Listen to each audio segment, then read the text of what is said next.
Hello बच्चों, आइए प्रश्न को पढ़ते हैं। हल कीजिए।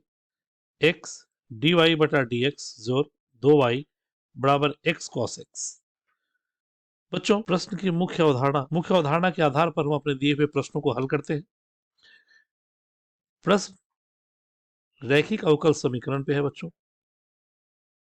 रैखिक अवकल समीकरण जिसका प्रारूप dy बटा डी एक्स जोड़ पी वाई बराबर q, जहां p तथा q दोनों ही x के फलन होंगे या एक नियत मान वाले फलन होंगे, कांस्टेंट जिसे बोलते हैं। इसमें सबसे पहले बच्चों हम लोग आई एफ यानी कि इंटीग्रेटिंग फैक्टर, जिसे हम लोग समाकलन गुणांक कहते हैं, इसकी गणना करते हैं। समाकलन गुणांक का मतलब ई का घात पी का समाकलन तथा प्रश्न के हल हेतु y गुने आई एफ बराबर q गुने आई एफ डी एक्स जोड़ c का प्रयोग करते। साथ ही बच्चों e का घात log x का मान x होता, इसका ध्यान रखते हुए हम अपने प्रश्न को हल करेंगे। तो अब जो हमारा दिया गया प्रश्न है, मुख्य अवधारणा के आधार पर दिया गया प्रश्न, यह है x dy बटा डी एक्स जोड़ 2y बराबर x cos x जोड़ 2y x cos x। तो dy बटा dx के साथ कोई भी गुणांक ना हो, यानी इसे पूरी तरह स्वतंत्र होना चाहिए, यानी 2 बटा एक्स वाई बराबर x से x खत्म, यानी कि cos x। अब दिए गए मुख्य अवधारणा पे जो हम लोगों ने प्रारूप लिया था रैखिक अवकल समीकरण का, उससे तुलना करें तो p का मान हम लोग पाते हैं 2 बटा एक्स तथा q का मान है बच्चों cos x। सबसे पहला काम आई एफ ई का घात 2 बटा एक्स डी एक्स अर्थात ई का घात 2 log x यानी ई का घात यानी आई एफ का मान आ गया x square,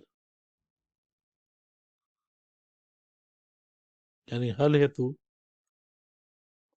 y into Y गुने आई एफ बराबर q I F D x जोड़ c। यानी बच्चों हमें समाकलन करना है एक्स स्क्वायर कॉस एक्स का। दो विभिन्न प्रकार के फलन गुना में है, इसका मतलब खंडशः समाकलन का प्रयोग करेंगे हम लोग। तो एक्स स्क्वायर वाई, जिसमें u हो गया एक्स स्क्वायर, v हो गया कॉस, क्योंकि बीजगणितीय पहले है और त्रिकोणमितीय बाद में। तो एक्स स्क्वायर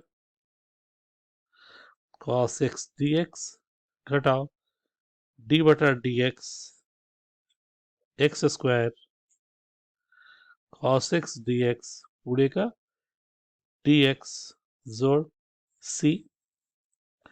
अर्थात ये हो गया बच्चों एक्स स्क्वायर वाई बराबर एक्स स्क्वायर और ये हो गया साइन एक्स घटाओ 2x, 2 बाहर निकाल लें तो x और ये पुनः साइन एक्स डी एक्स जोड़ सी।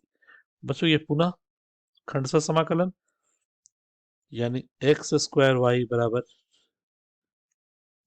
एक्स स्क्वायर साइन एक्स घटाओ 2, पुनः x को छोड़ा साइन एक्स का समाकलन ऋण डी बटा D x x sine x का समाकलन और इस पूरे फलन का समाकलन जोड़ सी। अतः ये आ गया x square y x square sine x घटाओ 2 साइन एक्स का समाकलन ऋण कॉस एक्स, पुनः ये 1 dx 1 साइन एक्स का समाकलन ऋण कॉस एक्स, तो जो कॉस एक्स का समाकलन जोड़ सी। अतः अंतिम रूप में एक्स स्क्वायर वाई बराबर एक्स स्क्वायर साइन एक्स जोड़ 2x कॉस एक्स ऋण 2 कॉस का समाकलन साइन जोड़ सी, जो हमारे इस दिए हुए प्रश्न का अभिष्ट उत्तर होगा। तो मुख्य अवधारणा के आधार पर बच्चों हम लोगों ने अपने दिए हुए प्रश्न को हल किया। आशा करते हैं ये हल आपके समझ में आया होगा। धन्यवाद।